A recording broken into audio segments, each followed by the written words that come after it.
Hello दोस्तों, स्वागत है आपका स्लेन एजुकेशन में। देखिए, हिंदी गद्य खंड का जो लेसन है 8 और लेसन का नाम है तोता। ठीक है, ये एक तोता की कहानी है जिसमें एक तोते को शिक्षा दी जाती है।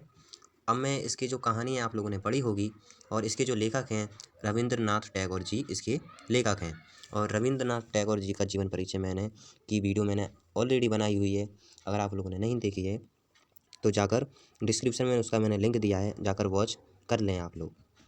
तो अब मैं इस वीडियो में इस लेसन का जो गद्यांश है उसकी जो मैं हिंदी प्रश्न उत्तर बताऊंगा गद्यांश से संबंधित। तो मैं गद्यांश पढ़ता हूँ।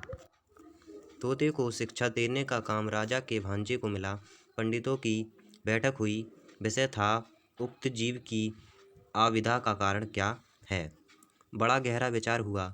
सिद्धांत ठहरा तोता अपना घोंसला साधारण खारपात से बनाता है। ऐसे आवास में विधा नहीं आती।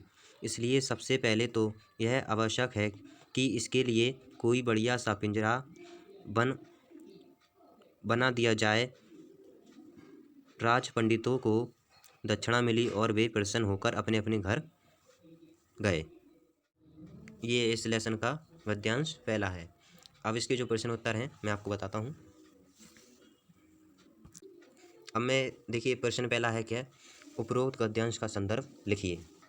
प्रस्तुत गद्यांश पंक्तियाँ रविंद्रनाथ टैगोर द्वारा लिखित तोता नामक कहानी से लिया गया है।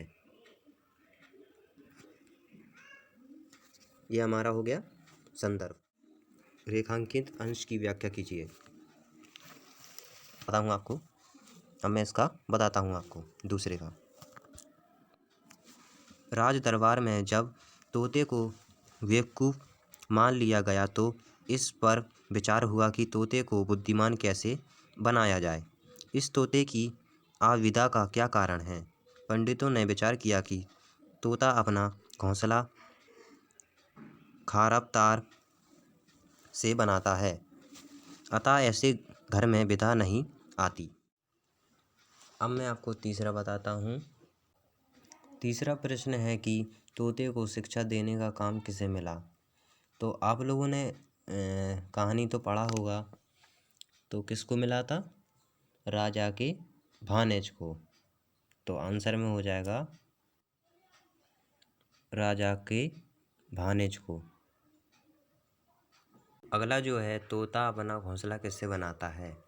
तो आप लोगों को मालूम होगा कि पक्षी जो है घास और फूस से बनाता है, घास फूस से अपना घोंसला बनाता है। तो आंसर में हो जाएगा। पाँचवा है दक्षिणा किसे मिली। तो दक्षिणा जो है राज पंडितों को दक्षिणा मिली। गद्यांश दूसरा पढ़ते हैं।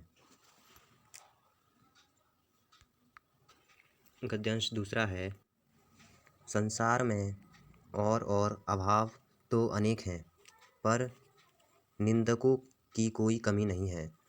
एक ढूंढो हजार मिलते हैं। वे बोलो पिंजरे की तो उन्नति हो रही है पर तोते की खोज खबर लेने वाला कोई नहीं है। बात राजा के कानों में पड़ी। उन्होंने भांजे को बुलवाया और कहा, क्यों भांजे साहब, यह कैसी बात सुनाई पड़ रही है। भांजे ने कहा, अगर सच सच बात सुनना चाहते हो तो सुनारों को बुलवाइए, पंडितों को बुलवाइए, नकलवासी को बुलवाइए, मरम्मत करने वाले को और मरम्मत की देखभाल करने वाले को बुलवाइए। निंदकों को हलवे माड़े में हिस्सा नहीं मिलता, इसलिए वे ऐसी ऊंची बात करते हैं। ये इसका गद्यांश 2 है। अब मैं इसका आपको प्रश्न का उत्तर बताता हूँ। पहला है क्या कि उपरोक्त गद्यांश का संदर्भ लिखिए। तो जो मैंने ये पहला वाला लिखवाया आपको, देखिए पहले वाले का संदर्भ पहला, तो इसका वही हो जाएगा प्रस्तुत गद्यांश प्रस्तुत। ठीक है, यही हमारा संदर्भ हो जाएगा दूसरे का भी। तो इसका हम पहला तो इसका आंसर मैंने आपको बता दिया है। अब मैं आपको दूसरा बताता हूँ। तो अब मैं आपको इसको व्याख्या बताता हूँ, यानी इसका अर्थ।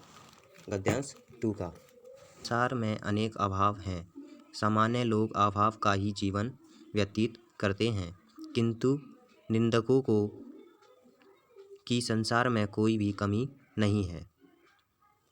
आप जहाँ निगाह डालिए निंदक मौजूद रहेंगे। ठीक है। अब इसमें जो एक शब्द आ रहा है बार बार कि निंदक, निंदक माने होता है निंदा करने वाला। तीसरा जो प्रश्न है किसकी उन्नति हो रही है, तो आपने कहानी पढ़ी है, पिंजरे की उन्नति हो रही है। चौथा प्रश्न है इसमें, निंदक निंदा क्यों करते हैं? किसी के लाभ में निंदक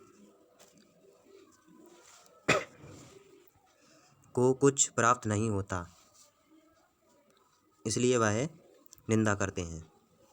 आपको प्रश्न उत्तर हैं दूसरे गद्यांश के, वो मैंने आपको बता दिया। अब गद्यांश हम तीसरा पढ़ते हैं और उसके हम प्रश्न उत्तर बताता हूँ मैं आपको। ये है इसका तीसरा गद्यांश, मैं पढ़ देता हूँ।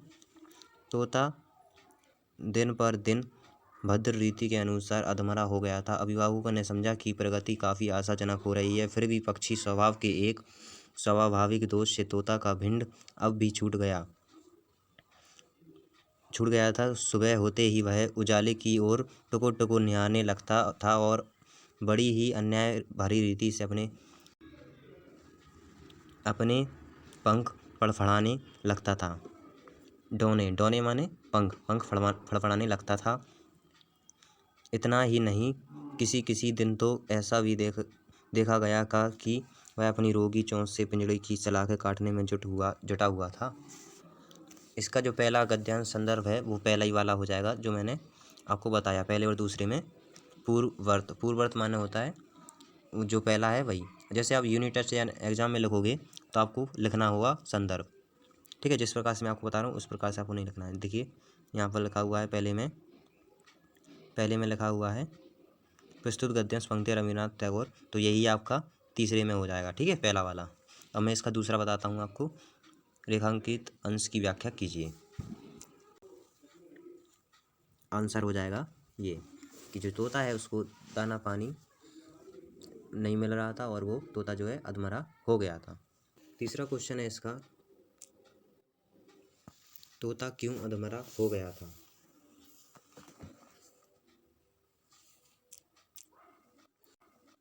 तोते को अन्न जल कुछ भी नहीं मिला पा रहा था। उसके पेट में सिर्फ पोथी के पन्ने ही जा रहे थे, इसलिए वह अधमरा हो गया था। तोते का कौन सा दोष छूट नहीं पाया था? आंसर इसका होगा, सवेरा होते ही तोता टुकुर टुकुर निहारने लगता और अपने डैने को फड़फड़ाने लगता। इसका जो गद्यांश तीसरा है, इसका जो आखिरी प्रश्न है, तोता अपनी चोंच से क्या कर रहा था? तो तोता अपनी चोंच से पिंजड़े की सलाखें काट रहा था। तो ये जो है लेसन 8 के जो गद्यांश है उसका मैंने आपको व्याख्या और प्रश्न उत्तर गद्यांश से संबंधित थे तो मैंने आपको बता दिए हैं। आपको चैनल को करना होगा सब्सक्राइब, क्योंकि आगे इससे और लेसन की वीडियो आएगी, तो उसकी नोटिफिकेशन के लिए आपको चैनल को करना होगा सब्सक्राइब और साथ में बेल आइकन प्रेस करके वीडियो अच्छी लगी तो लाइक कर देना और अपने दोस्तों के साथ शेयर कर देना। तो चलिए मिलते हैं नेक्स्ट वीडियो में।